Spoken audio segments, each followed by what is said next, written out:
यानी इन प्रतिकूल परिस्थितियों में भी भारतीय जनता पार्टी के कार्यकर्ता पूरी दृढ़ता के साथ, साहस के साथ उस जुल्म और ज्यादती को सहते हुए लोकतंत्र की लड़ाई लड़ने के लिए आगे बढ़ रहे हैं।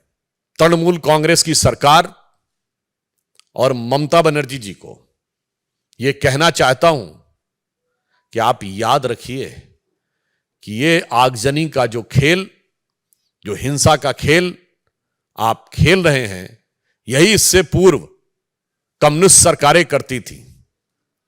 और उनका हश्र क्या हुआ? लोकतंत्र में जनता जनार्दन है और जिस प्रकार का अत्याचार और अनाचार हो रहा है उसकी पराकाष्ठा पूर्ण हो रही है।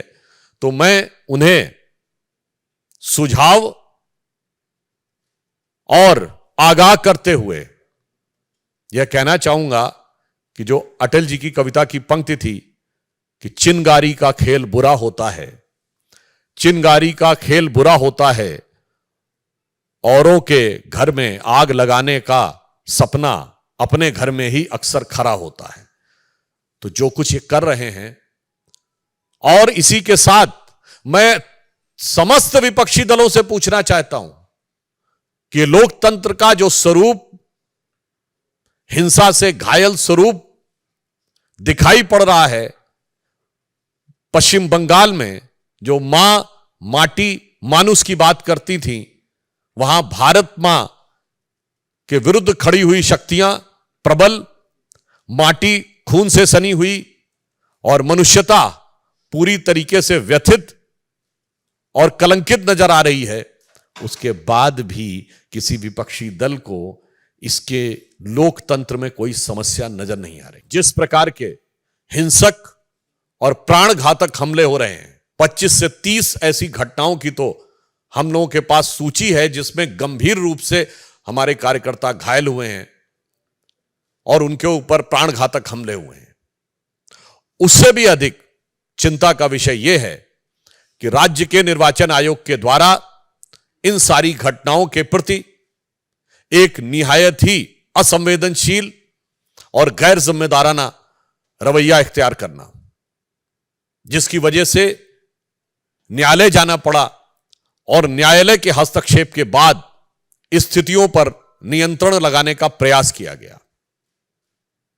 पश्चिम बंगाल की सरकार, पश्चिम बंगाल की पुलिस जिस प्रकार से बर्ताव कर रही है, यह देश के लोकतांत्रिक और चुनावी इतिहास में एक बहुत काला अध्याय है।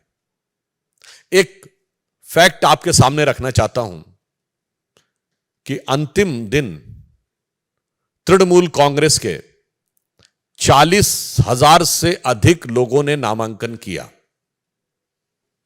और पश्चिम बंगाल में 341 ब्लॉक हैं।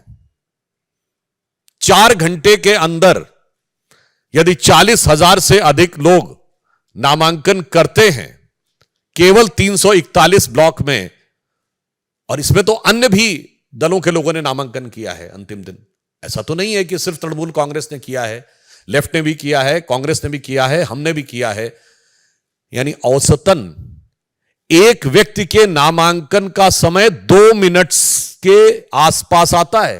अब व्यवहारिक दृष्टि से समझा जा सकता है कि सरकार और राज्य की चुनाव आयोग के दिशा निर्देश में काम कर रही चुनावी मशीनरी कितनी ईमानदारी से काम कर रही है। यदि एक नामांकन पत्र को सरसरी नजर से भी देखना हो कि उसके अंदर कोई गलती नहीं है, तो वो 2 मिनट में नहीं देखा जा सकता। 5, 7, 8 मिनट तो आपको देखने में लगते हैं। इसके बावजूद इस गति से हुए नामांकन यह दर्शाते हैं कि सरकार किस प्रकार से व्यवस्था को हाथ में लिए है। और मैं पूछना चाहता हूं, जो लोग कहते थे कि democracy is almost finished in India, तो I want to ask them a categorical question that the level of violence which is been witnessed in West Bengal, the democracy is flourishing और इट इज वैनिशिंग। ये लोकतंत्र का उद्भव दिख रहा है या तिरोभाव दिख रहा है?